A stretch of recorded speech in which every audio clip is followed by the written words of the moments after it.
అసలు కొండ మీద ఏమైనా బోర్డులు పెట్టారా మహిళలు ఎక్కడ గుండ్లు చేయించుకోకూడదు అని చెప్పి ఆమె ఒక డిక్లరేషన్ ఇచ్చి వచ్చి గుండు చేయించుకొని వస్తే దాన్ని కూడా రాజకీయం చేస్తారు. ఒక తల్లి బాధను కూడా రాజకీయం చేస్తారు. ఇంత దరిద్రులుగా అసలు ఈ వైసీపీ నిజంగా ఈ రాష్ట్రానికి పట్టిన చీడ ఏదైనా ఉందంటది వైసీపీ. ఈ చీడని ఖచ్చితంగా తరిమి రాష్ట్రంలో లేకుండా తరిమి కొడతాము.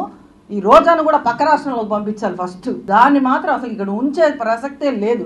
ఇలాంటి మాటలు మాట్లాడితే దేవుడు ఉన్నాడు కాబట్టే, పవన్ కళ్యాణ్ గారి పక్షాన ఉన్నారు కాబట్టే ఈరోజు అంత అగ్ని ప్రమాదం జరిగిన వాళ్ళ కొడుకుకి చిన్న గాయాలతో బయటపడ్డాడు. ఆ ఏడుకొండల వాడిని మేము నమ్ముతున్నాము, మేము ఇక్కడ కపిలేశ్వర స్వామిని మేము నమ్ముతున్నాము, మేము దేవుళ్ళని నమ్ముతున్నాము, పవన్ కళ్యాణ్ గారు నమ్ముతున్నారు కాబట్టి సనాతన సాంప్రదాయాల గురించి సనాతన ధర్మం గురించి మాట్లాడుతున్నాడు. రోజా తెలుసుకోవాల్సి, నీ ముఖానికి ఏదైనా గోవుకి ఒకరోజు పూజ చేసినావు, పెద్ద గోవుల మీద ఏదో నీకే అక్కర వచ్చేసేసి ఆడికొచ్చి గోవులు పూజ చేయాలి.